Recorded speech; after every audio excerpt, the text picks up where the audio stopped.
Dans une forêt, le prince Tamino est poursuivi par un serpent géant. Quand soudain, 3 mystérieuses dames lui sauvent la vie. Les 3 dames contemplent le prince évanoui, puis retournent servir leur maîtresse, la reine de la nuit. Tamino se réveille à l'arrivée d'un oiseleur, Papageno. Celui-ci se vante d'avoir terrassé le serpent. Les 3 servantes de la reine interviennent en lui clouant le bec. Puis, elles montrent au jeune prince le portrait de Pamina, la fille de la reine, séquestrée par le roi Zarastro. C'est le coup de foudre. La reine de la nuit apparaît. Tamino se soumet immédiatement aux injonctions de la reine de la nuit, qu'il aille délivrer la princesse et il pourra la prendre pour épouse. Papageno, libéré du maléfice, est prié de rejoindre Tamino dans sa quête.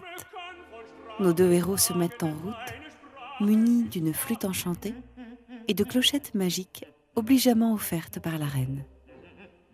3 jeunes génies les escortent.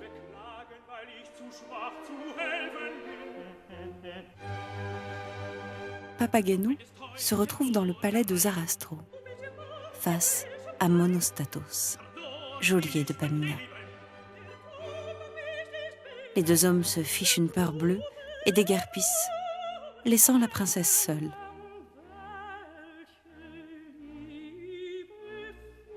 Courageux, Papageno revient sur ses pas. La prisonnière et l'oiseleur se réconfortent et célèbrent la divine essence de l'amour. Pendant ce temps, les 3 génies conduisent Tamino jusqu'au seuil du temple de la sagesse. Le gardien lui en refuse l'entrée. La raison de Tamino est troublée par la haine qu'il porte à Zarastro. Or la haine n'a pas sa place ici.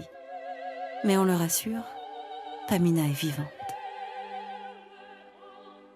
Fou de joie, Tamino joue de la flûte et constate que sa musique charme les bêtes sauvages.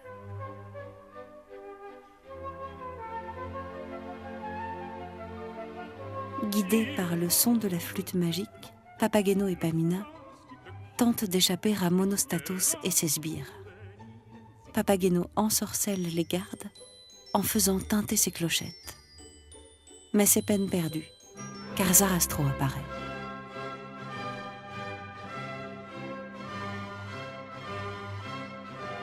Contre toute attente, le souverain se montre mesuré. La princesse ne sera pas punie pour sa tentative d'évasion, ni rendue à sa mère trop orgueilleuse. Un autre sort lui est réservé. Monostatos, qui a capturé Tamino, le conduit devant l'assemblée. Tamino et Pamina tombent dans les bras l'un de l'autre. Monostatos, jaloux, est aussitôt puni par Zarastro. Puis le souverain ordonne que l'on prépare nos héros aux épreuves de purification. Car il s'agit de se montrer digne de la vérité et de l'amour si l'on veut être initié à l'ordre de Zarastro et ainsi se préserver du règne de la nuit. Dans le temple, pour la première épreuve, Tamino et Papageno sont tenus de garder le silence. Ils ne cèdent pas aux prédictions macabres des 3 dames. Pendant ce temps, Monostatos profite du sommeil de Pamina pour lui avouer ses sentiments. Il est interrompu par la reine de la nuit, qui ordonne à sa fille d'assassiner Zarastro.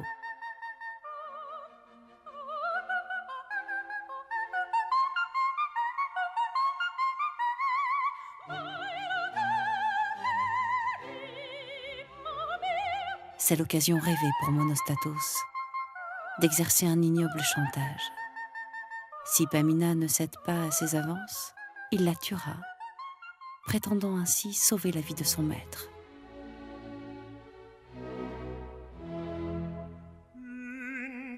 Zarastro surgit et bannit définitivement ce sombre valet. Son royaume ne tolère ni la vengeance, ni la traîtrise.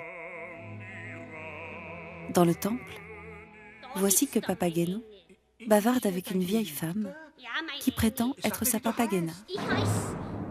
Mais elle se volatilise dans un coup de tonnerre. Papageno n'est pas encore prêt. Les 3 jeunes génies restituent la flûte et les clochettes à nos 2 héros. On leur sert à manger et à boire. Tamino joue un air. Pamina, attirée par la musique, les rejoint. Mais Tamino, toujours mise à l'épreuve, ne peut lui dire le moindre mot. Le désespoir ronge alors le cœur de la princesse qui se croit rejetée. Zarastro félicite le prince. Mais de nouvelles épreuves l'attendent. Esselé, Papageno divague et rêve d'une épouse. La vieille femme jaillit devant lui.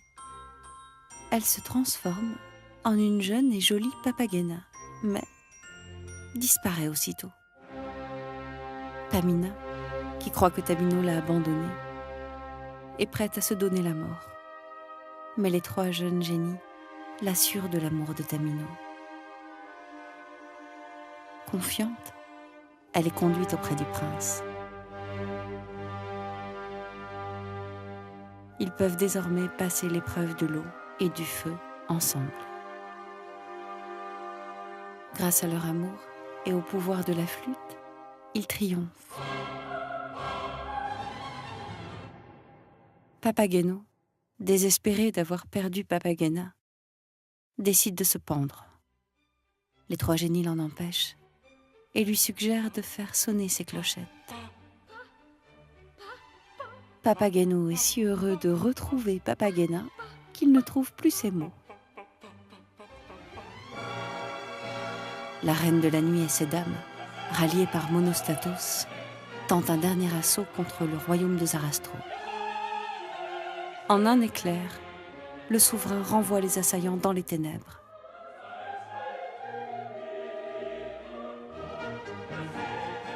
Tamino et Pamina sont solennellement admis parmi les initiés, tandis que Zarastro et ses sujets glorifient la victoire de la lumière sur l'obscurité.